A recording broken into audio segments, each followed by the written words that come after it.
fini dans la NAS. C'est pour cela que je dis, pour qu'une société, notre société, soit encore un peu humanisée, l'Évangile nous recommande d'être du côté de la victime et non du côté du bourreau. C'est un précepte qui m'a été enseigné par Monseigneur Ndokmo. Je n'ai fait que lire ça parce qu'à son époque, peut-être j'étais encore bébé. Mais tout au moins, j'ai retenu cela. Il faut être du côté des victimes, du côté des faibles. Et d'ailleurs, Joseph Proudhon disait, je cite, la justice, c'est le droit du plus faible.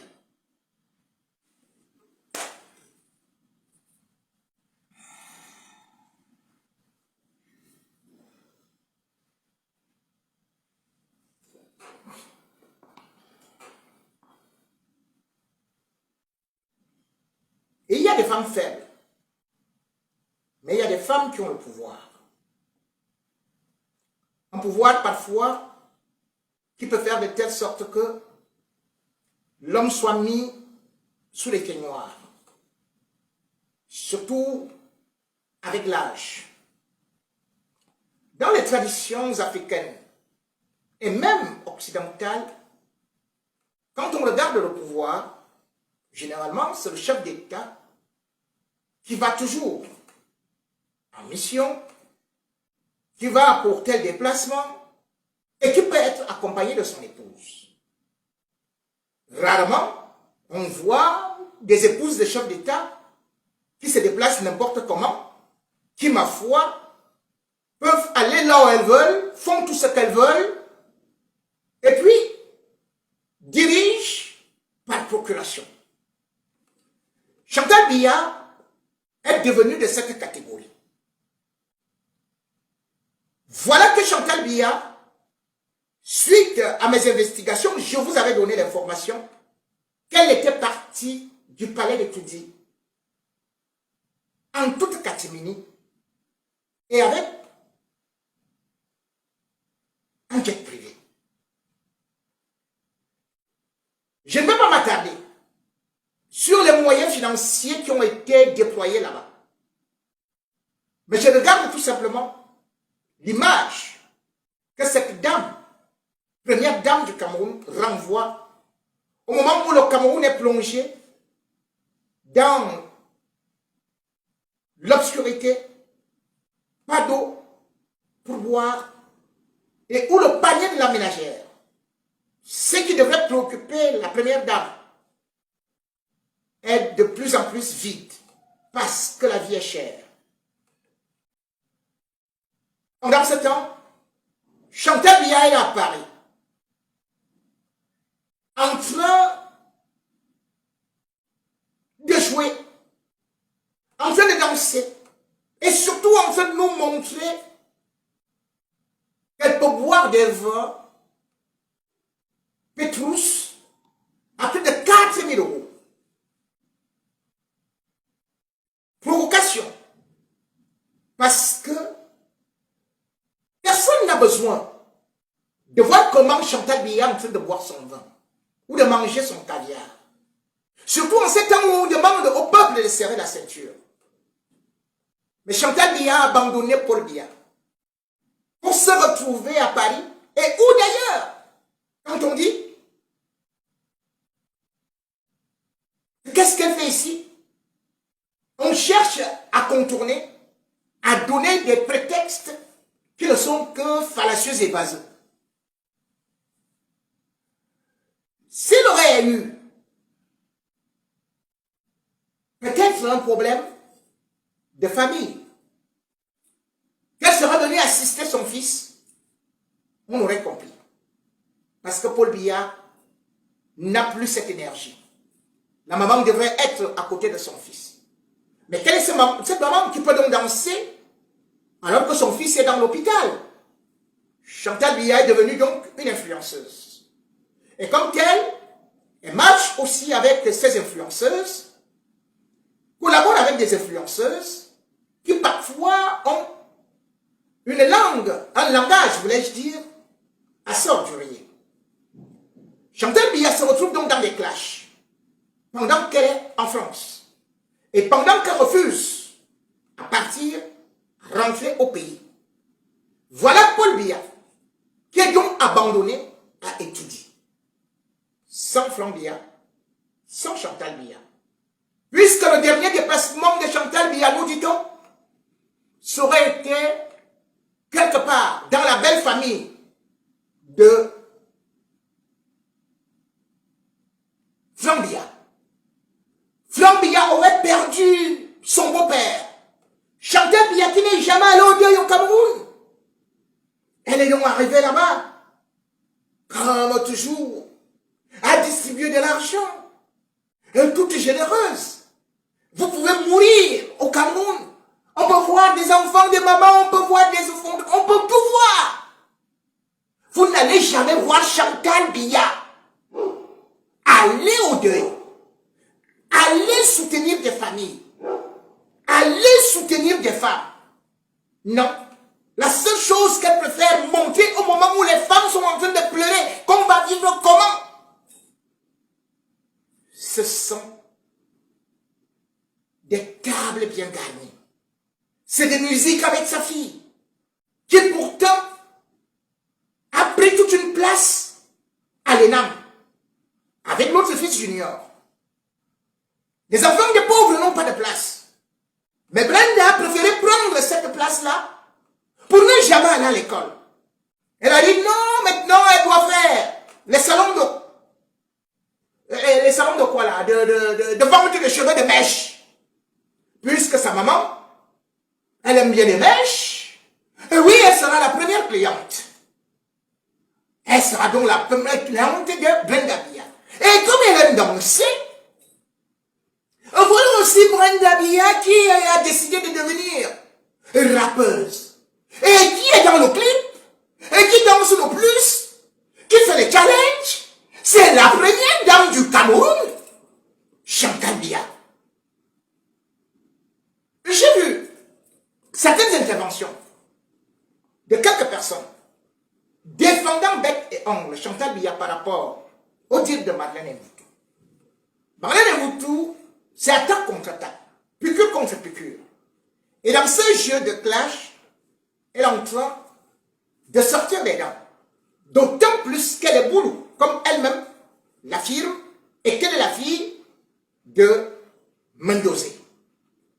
Dans ces dernières interventions, qui sont très corsées, très vinaigrées, Madeleine Mvoutou est allée faire d'autres révélations qui, aujourd'hui, peuvent être scandaleuses pour certaines personnes, mais qui tournent en boucle dans des réseaux sociaux.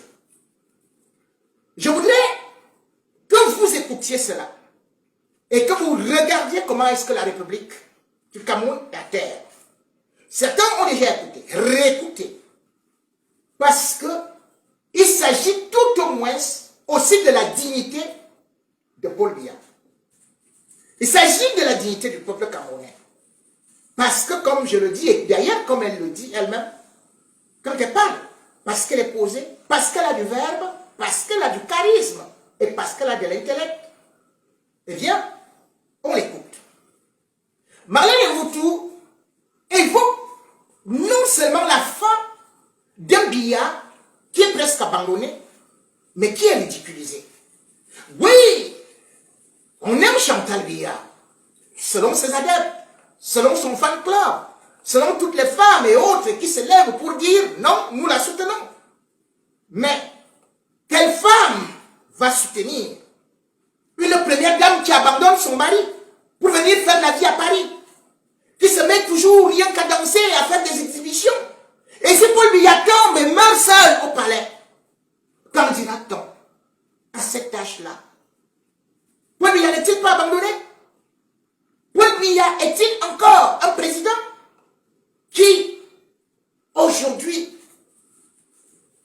peut être protégé dans sa vie privée lorsqu'on le filme dans toutes les positions et à toutes les occasions, alors qu'il avait voulu faire de son image une sorte de Dieu invisible? Paul Biya malheureusement, au soir de sa vie, traverse des choses qui se passent à étudier. Je n'aime pas beaucoup m'occuper de certaines informations qui sont relayées et dont j'étais au courant. Mais on va y revenir parce qu'il y va aussi de l'avenir de notre pays par rapport à ce qui s'est passé ailleurs. Écoutons d'abord.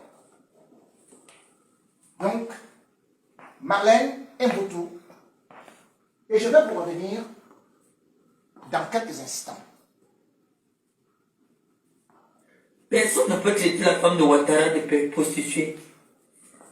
Parce que si tu demandes à Google qui est Madame Ouattara, on va te dire qu'elle a créé une entreprise d'immobilier en France. Voilà Avant de se marier, elle était chef internationale. d'entreprise en France.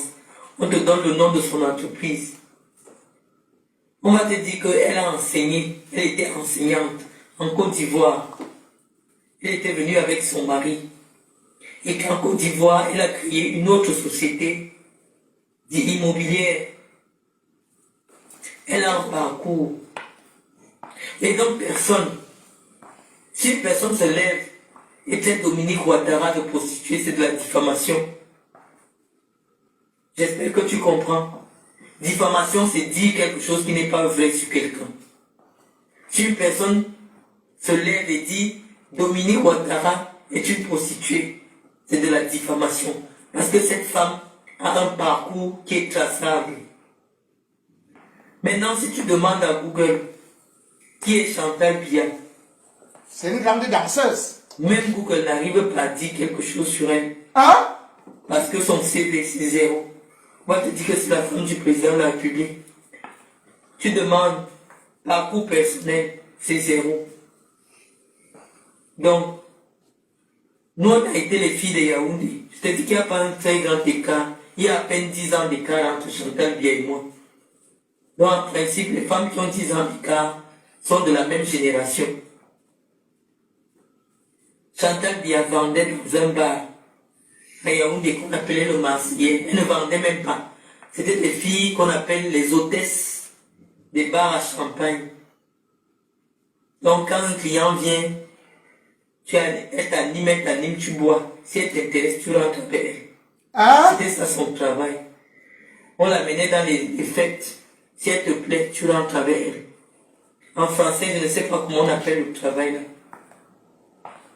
Voilà la veuve de Fosso. C'est la veuve de Fosso ici. Quand les clients, on t'appelle, tu ne connais pas quelqu'un, vous partez La dormir. deuxième danseuse. Hein, on t'amène dans une fête. Tu vois le père de quelqu'un. Il dit qu'il t'aime. MC Brenda. Toi aussi tu dis oui. Vous ne partagez aucune valeur. Hein, tu pars dormir avec lui. Il te donne un peu d'argent. Je ne sais pas comment on appelle ça en français. Nous on sait que ça veut dire la prostitution. Donc ce n'est pas la diffamation. C'est pas de la diffamation. On dit ce qui est, c'est la vérité. Et on estime que le président ne l'a pas épousé avant qu'il ne devienne président. Il l'a épousé, il était déjà président. Et nous, on pense que lorsqu'on est déjà au niveau d'occuper une si haute fonction, tous les choix qu'on doit faire doivent être gouvernés par le souci d'être utile à son peuple. Ça veut dire que lorsqu'un homme d'État décide de choisir une épouse avec laquelle il va conduire les affaires de l'État, il prend le soin de dire que est-ce que cette femme peut être utile non seulement à moi, mais à l'État. Donc ne nous dis pas que Paul Biya voulait une épouse. Maintenant, s'il veut qu'il président, il peut prendre qui il veut. S'il veut l'épouser même Nathalie quoi, Hein? nous ça ne va rien nous dire. Nathalie quoi? S'il libère et tout dit. Il libère le palais, il quitte la fonction de président et il décide d'épouser Nathalie quoi. Ça ne va pas nous déranger. Chantal va seulement l'égorger. Mais lorsque tu as la tête d'un État, on estime que ton épouse doit être irréprochable. Son caractère doit être irréprochable. Donc, Nous, on n'a rien contre le fait que le président ait décidé d'avoir une épouse. Non. Cette femme devait inspirer en 30 ans des milliers